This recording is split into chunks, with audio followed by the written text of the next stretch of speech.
Hi, I'm AdamsDownBoy, and welcome to the fourth video in the Mother Clucker Clan's guide series to the reprised Destiny 2 Crota's End raid.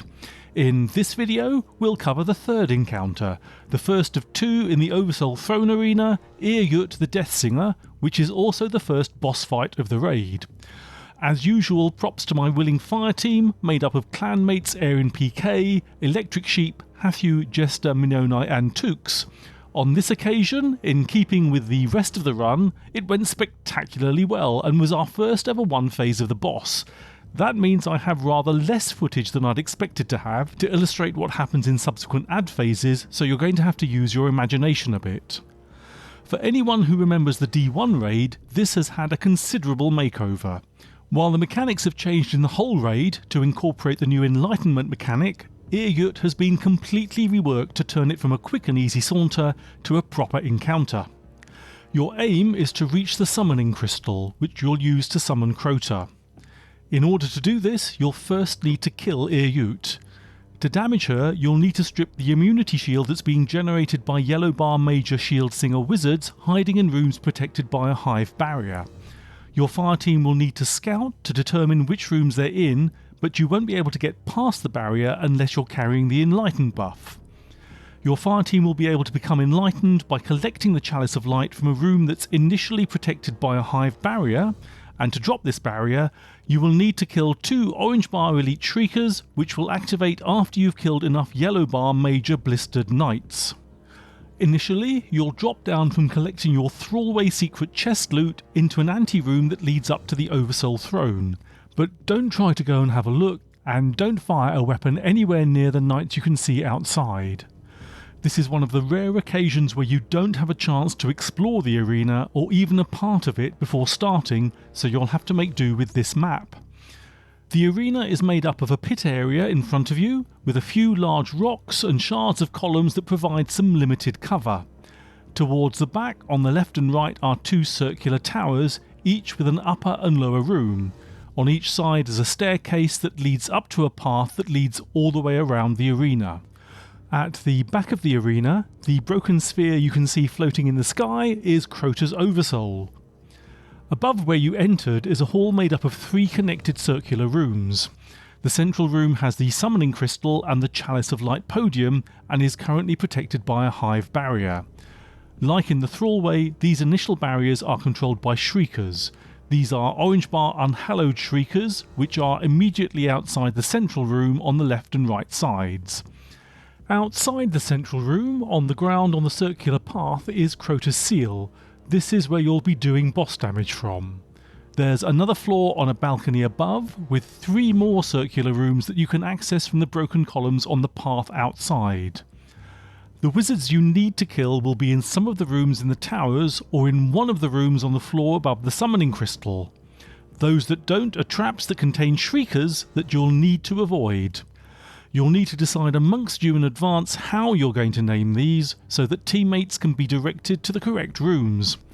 As with many other Bungie raid encounters, this can be a source of lively discussion, spirited invective, and divorce due to irreconcilable differences. I've run in LFG fireteams that use purely descriptive names, such as left tower top, balcony left, ones that use different numbering schemes to identify the rooms, which can have different starting points, directions and handling of the tower rooms, or even a combination of both. The Cluckers have standardised on a number scheme starting at the right tower ground floor, for which I'll admit I'll still pull up a diagram on my tablet before we start, so I don't forget which one's where in the heat of the fight. The advantage for us in using numbers alone is that if, like me, you have a pad on which you're writing down the rooms that need to be covered, it's quicker to write down a number than a location description, so your attention is away from the screen for less time. The unique mechanic that you'll use throughout Crota's End is the gaining and using of the Enlighten buff and managing debuff timers along the way. I cover these mechanics more fully in the first video of this series, so I'll just describe them here in brief. Picking up the chalice, either from a podium or as we call them, a bucket, or from another guardian, starts a meter that will fill after 30 seconds. It fills faster if you or anyone nearby is killing adds. This can reduce the time to nearer 20 seconds. When the meter is full, a 10-second engulfed in light debuff timer starts. You must get rid of the chalice before this reaches 0, either by preserving the chalice in a bucket or by another guardian claiming it from you, or you will die. Having the chalice taken from you by a guardian grants the key raid buff named Enlightened. This buff is what is used to interact with objects in the raid to enact its encounter mechanics. After using the buff, you'll then start a 45-second drained of light timer. While you are either enlightened or drained of light, you will be unable to claim the chalice again. One guardian can take the chalice from another before the meter fills and the engulfed in light timer starts. This is a technique called juggling, which prevents anyone from gaining the enlightened buff while still keeping the chalice with the Fireteam as it makes progress through an encounter. Finally, you'll find the buckets, or the podiums of light, at locations throughout the raid. These can be used to preserve the chalice, storing it temporarily. Preserving the chalice, even if your meter's full, won't grant the enlightened buff, but it will start the drained of light timer. In the Ir Yût encounter, you'll be using the enlightened buff to pass through hive barriers in the same way as you've just done in the thrallway section to get to the secret chest. You can also use the buff to interact with Ir Yût to expunge during the boss damage phase. I'll say that the Cluckers don't usually do this during a run unless we're looking to finish one of the raid's challenges, as we usually aim for a comfortable kill over the course of 2 cycles. There's a wipe mechanic called Dark Liturgy which will start once you kill any Shieldslinger wizard or if you take too long setting up. When this happens, you'll see a message on screen reading, Ir Yût begins her dark procession. If this isn't interrupted by her taking enough damage to stop her, it will kill the whole Fireteam after 45 seconds. You'll see it as a debuff timer in your feed. The timer serves a second purpose, acting as a damage window too, so if you do take too long setting up to kill the wizards, the delay will start eating into the time you have for boss DPS. Initially, you'll need to divide into left and right teams to make sure that the ads, in particular all of the yellow barred blistered knights, are cleared from the arena. It saves discussion if you just say that Guardians 1, 2 and 3 clear out enemies on the right side, while Guardians 4, 5 and 6 take the left. This is the first encounter proper that there's some additional differentiation in roles within your Fireteam. You'll need 3 runners who'll be scouting and shouting out which rooms the wizards are in. The Fireteam lead, ideally one of the scouts, will assign gunners to wizards as they get enlightened. The gunners, once they have the buff, will use it to pass through the barriers to kill the wizards, and one guardian, the next in turn after everyone you need enlightened has the buff, will also need to preserve the chalice. For the first phase, you'll have gunners in positions 1, 2 and 3 who will each claim the chalice in turn to become enlightened in order to pass through the hive barriers. In position 4 will be the scout who will check the balcony rooms. They can either become enlightened so they can expunge Ir Yût during the damage phase, or simply take the chalice to the preserve bucket to store it. If you need a second cycle to kill Ir Yût, then they will act as the 4th gunner, so will need to become enlightened to pass through the barrier to kill the 4th Shieldslinger wizard. In position 5, you'll have the 1st tower scout who will check the left tower rooms to work out whether they contain a shrieker or a wizard.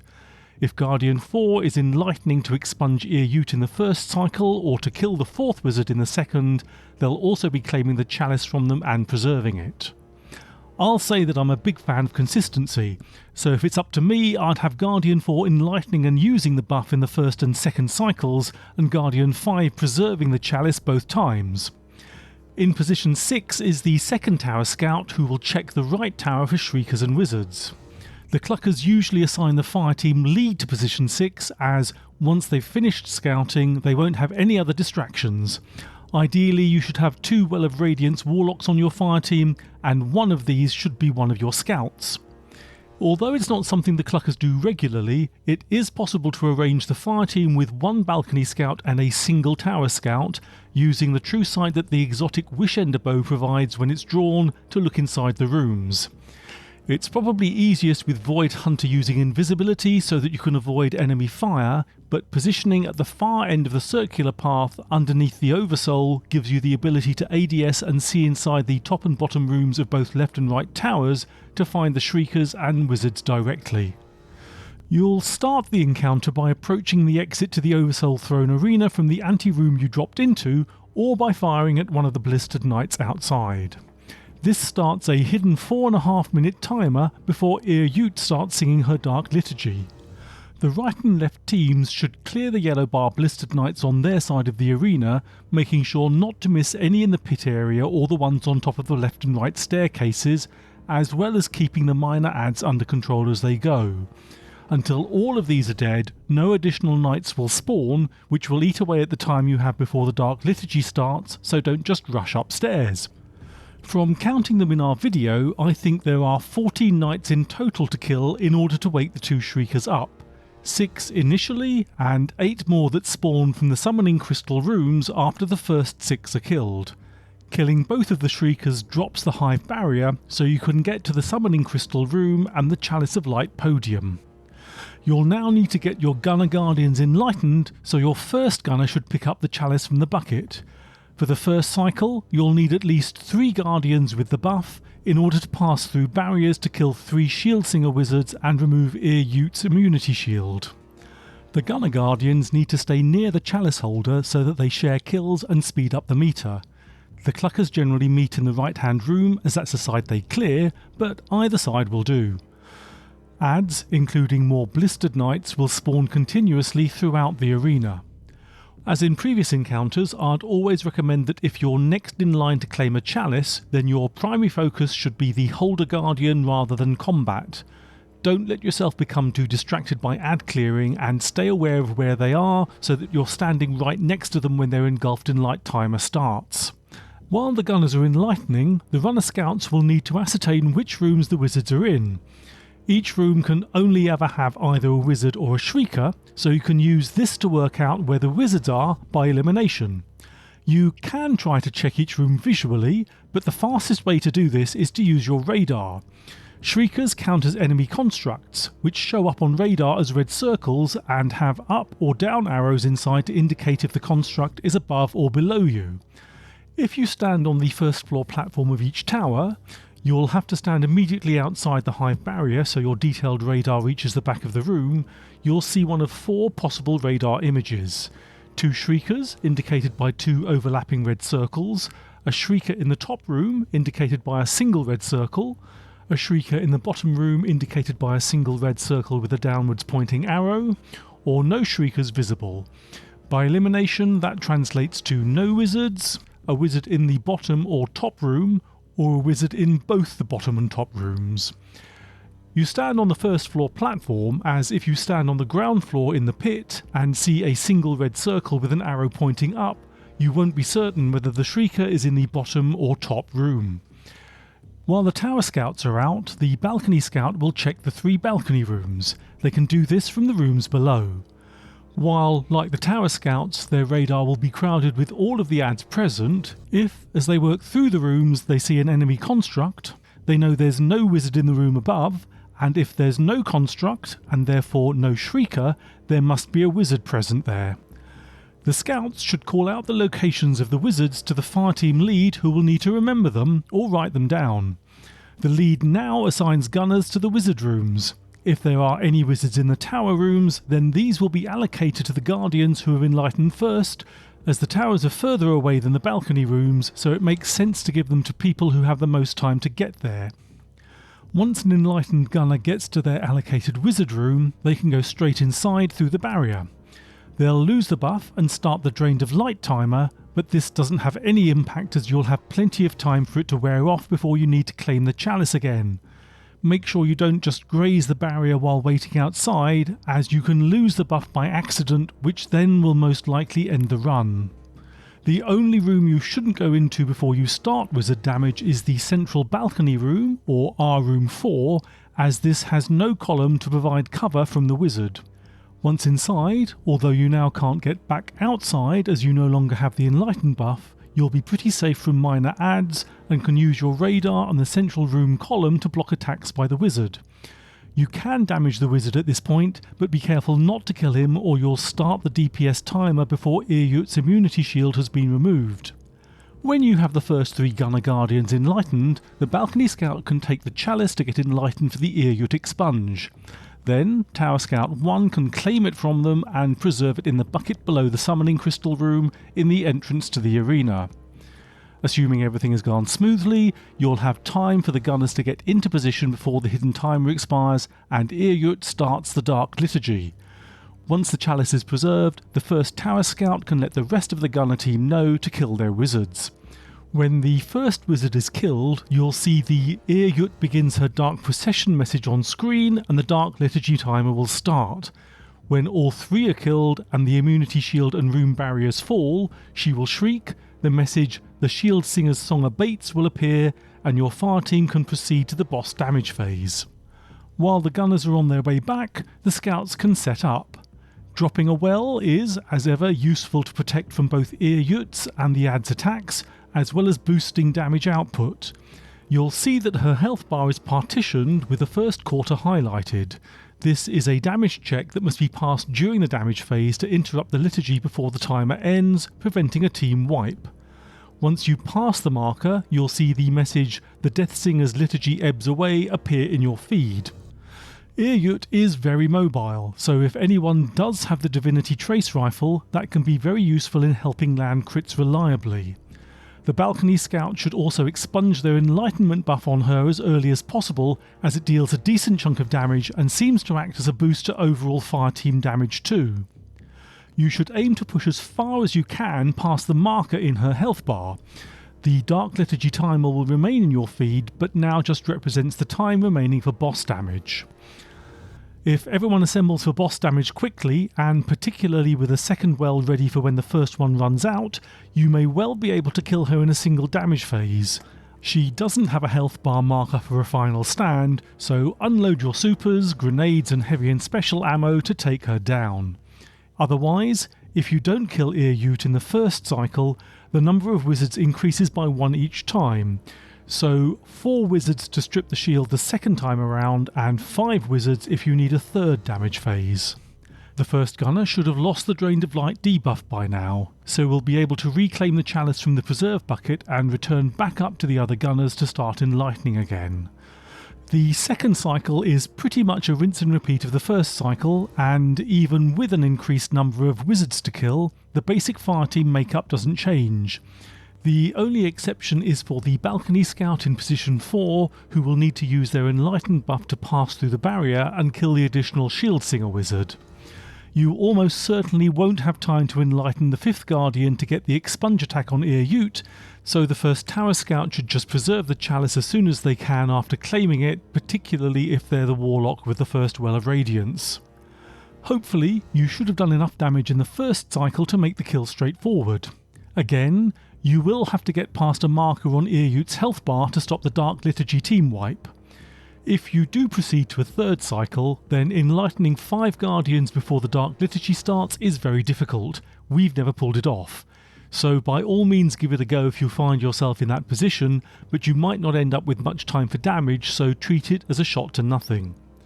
Once Ir Yût is dead, the encounter chest will spawn in the path area outside the summoning crystal room for you to pick up your loot.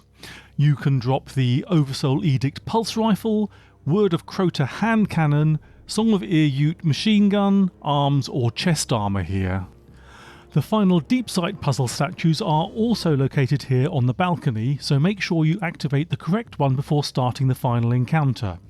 If you're successful, everyone in the fireteam will see the message "A balance is reached, to the victor go the final spoils" in their feed.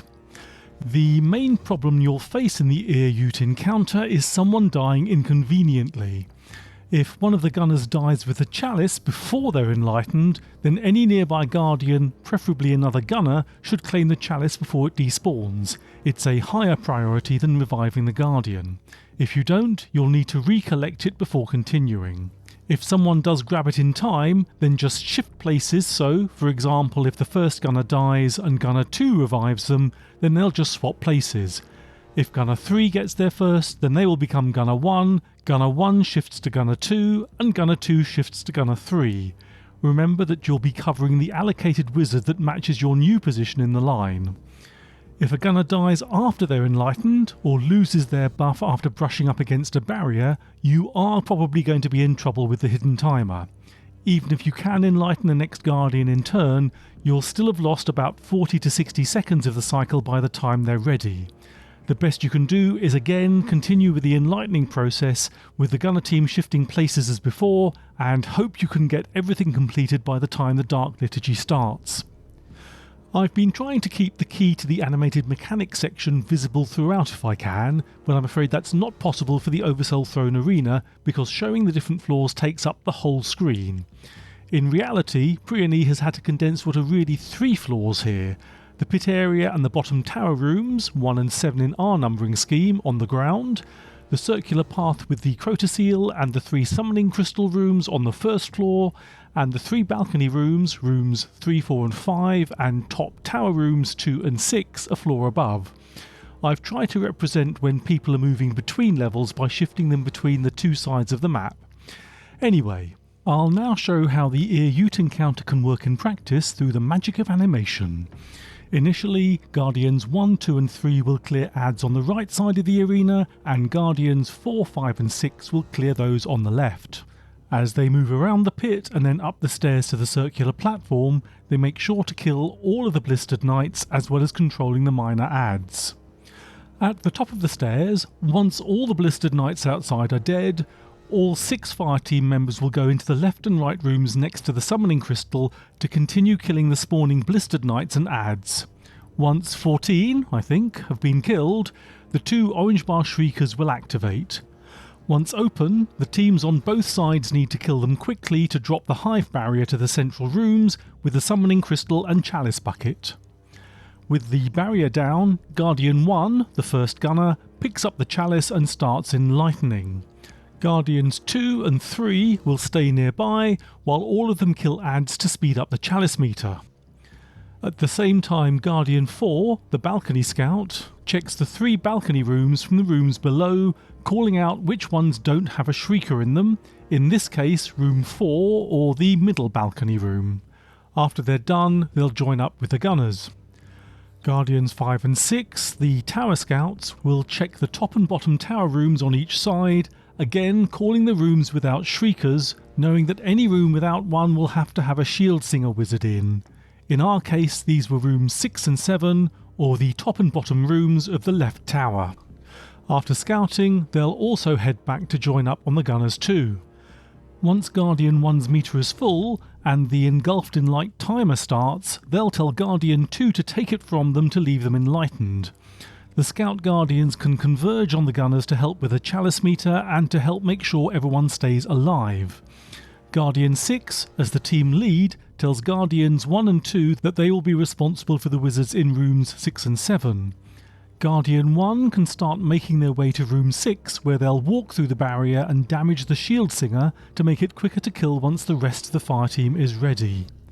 When Guardian 2's meter is full, they tell Guardian 3, who claims it, so enlightening them, after which they'll move into room 7 to damage their wizard to get it ready to kill. After Guardian 3's meter fills, they'll tell Guardian 4, who claims it in turn. Guardian 3 can now jump up to room 4 to wait outside. Remember that there's no central pillar to use as cover in there, while Guardian 4 enlightens so they can expunge Ir Yût during the damage phase. When Guardian 4 is ready, they'll tell Guardian 5 to claim it from them. Once that's done, Guardian 5 drops down to the bucket below at the entrance to the arena to preserve the chalice.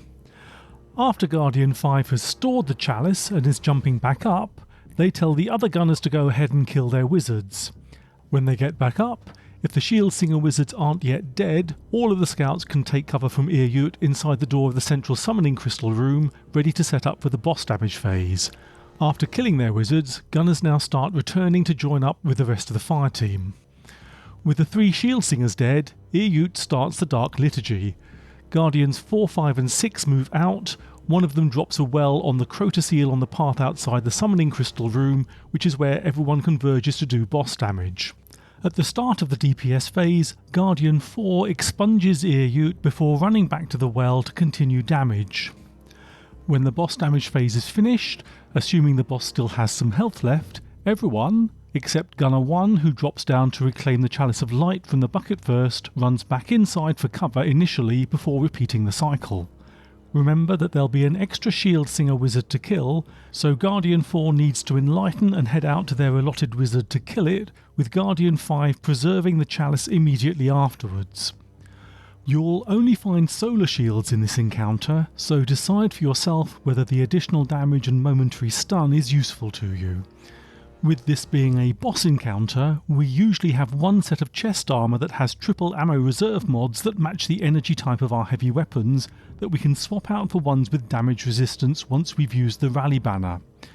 I'd say that the most damaging incoming fire is arc from Ir Yût and Boomer Knights, so chest armour arc damage resist mods are very useful. Thinking about boss DPS, weapon surge mods on boots and time dilation mods on class items become a higher priority. Even one can add a 10% bonus to matching damage. But after considering all that, with the different Fireteam roles for the first time, come slightly different approaches to loadouts. Gunners will need a primary weapon for ad clearing, a burst special weapon for the knights and wizards, and a sustained damage heavy weapon for boss damage.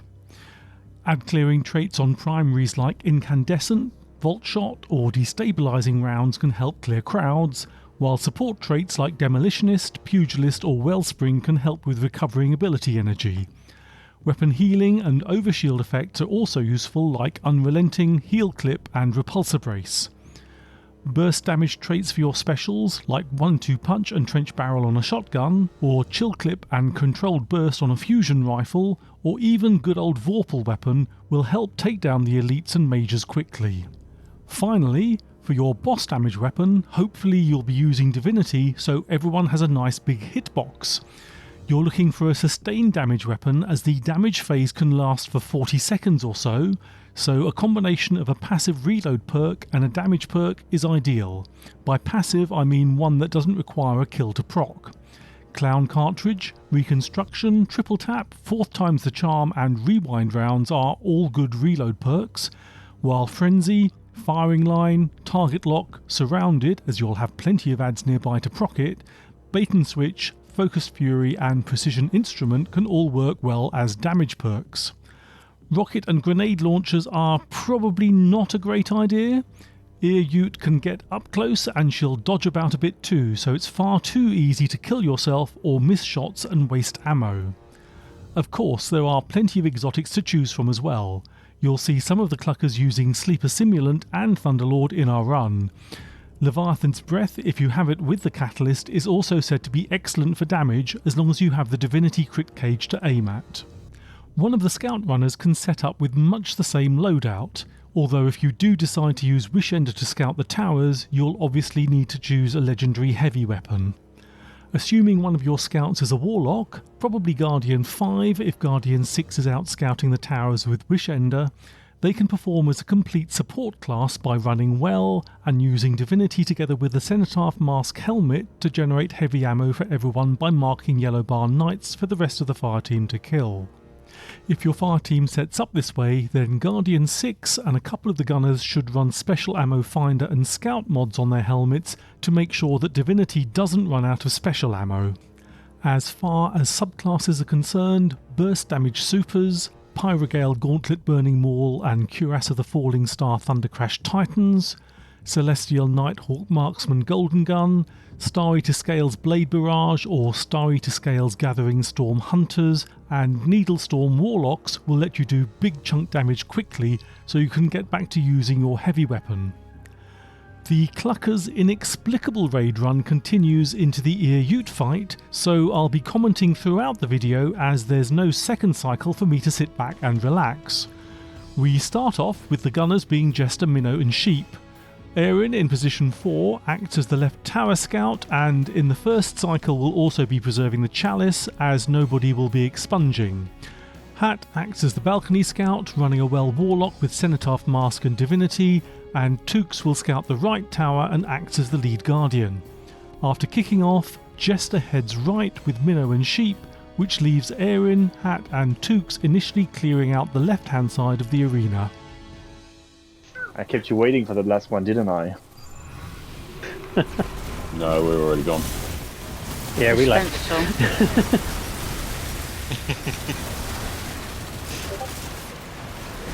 So. be fair, I know a bit of it now as well.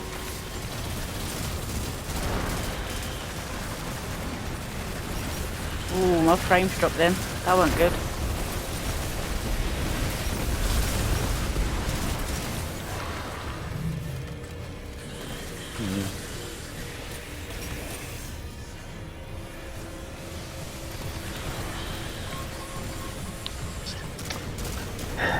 You start.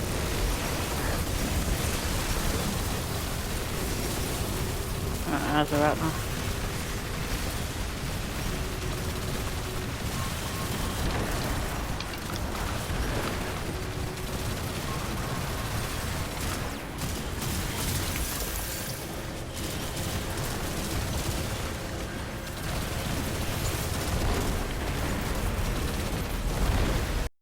Once enough blistered knights have been killed, the two unhallowed shriekers open up and the fireteam kills them. With the barrier down, Jester heads into the central summoning crystal room to claim the chalice of light from the bucket. He then moves back to the right-hand room to charge up his chalice meter. Hat starts to scout the balcony rooms from below using his radar, while Erin and Tukes head out to scout the left and right tower.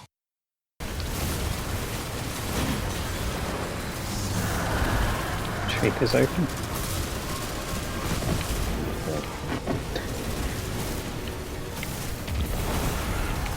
Brad on the down. Yep. There.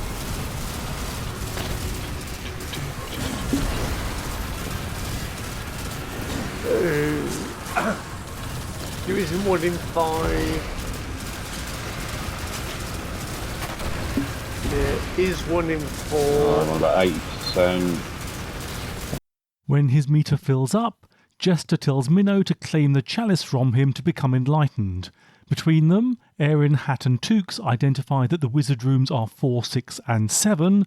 Tukes then directs Jester and Minnow to cover rooms 6 and 7, and Sheep, who will be the last to enlighten, to room 4 as it's the closest. Jester heads off to room 6. Alright, take them in. 6 and 7. Right. Okay. Coming. 4, Yep, 6, got 7. it. What was that? 4, 6 and 7. I'll Okay. take 6. Just signing Tukes? Yeah, so Jester 6, Minnow 7, and Sheep as your... You can go for... I'm at 90% sheep. When Minnow's chalice meter is full, he tells Sheep to claim it from him and heads out to room 7.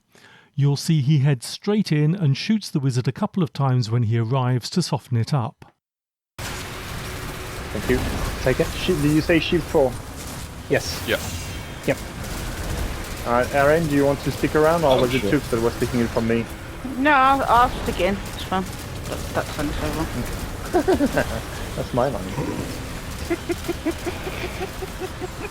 Okay, sheep, say when you, Jester and I are in, ready to go. Whenever you're ready. I'm ready. As Sheep's meter fills, he tells Erin to take it from him. He heads up to room 4 while Erin heads down to the preserve bucket to store the chalice. When Sheep arrives at his assigned room, he calls out for everyone to kill their wizard to start the damage phase. When the last wizard is dead, the immunity shield drops and boss damage can begin. Yeah, no problem. If you could take in Erin. Yep. Off you go, my friend. Thank you very much. Ir Yût hitting me like crazy. So any time would be nice.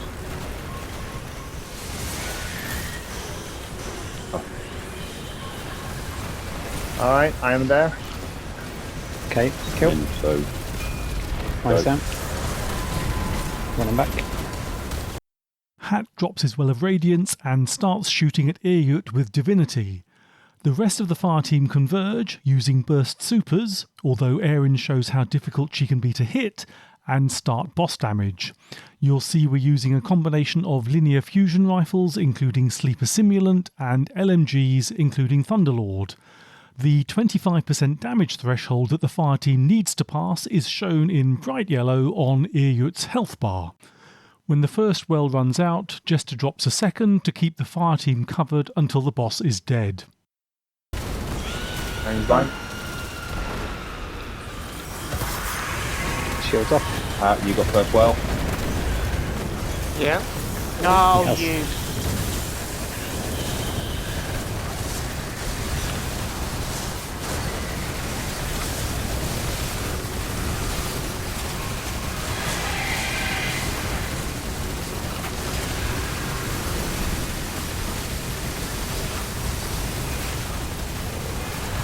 was run out in 2, 1. Oh, now I have to aim. Come on. Boom. Yes. Yes. Oh dear, what is happening to us? I do not like this. This is freaking me out. Look at this vaguest level of competence that we can display. No, it's not. I genuinely feel lightheaded. What's going on? After you kill Ir Yût, resist the urge to run around to pick up ammo. There's another opportunity for a rally banner which will replenish your reserves, and any that's been dropped here will be very useful in the final encounter, which also takes place in the Oversoul Throne Arena. From our Fireteam view, you'll hopefully have noticed that Jester demonstrated why it's better to wait inside your assigned wizard room before killing the Shield-Singer wizard. Standing outside will draw the attention of a lot of minor adds, including Boomer Knights, which can be lethal. You might also have thought that Toots could well have done all of the scouting on his own, even without Wishender, almost covering both towers and getting back to check the balcony rooms during his excursion. This is very possible if you're sherpering an inexperienced fire team, but we'd always encourage sharing responsibilities so people can step up in future runs. Unfortunately, due to the Clucker's surprisingly uncharacteristic efficiency, I can't show how to set up for a second cycle of damage, so you'll just have to take my word for it that the only real change is for Guardian 4 as the 4th gunner, who will be killing a wizard rather than expunging this time. One last reminder not to forget to activate the final statue for the Deepsight puzzle before you move on to the final encounter of Crota's End, the boss fight against Crota himself, which we'll cover in the final video of the series. I'll finish by saying my usual thank you to Priony for their wonderfully detailed raid maps and for making them free to use, and to Kyber from kyberscorner.com for the raid loot infographic that I'm using in these guides. On behalf of the Cluckers, thank you for watching, we hope that's been helpful, and may all your drops be god rolls.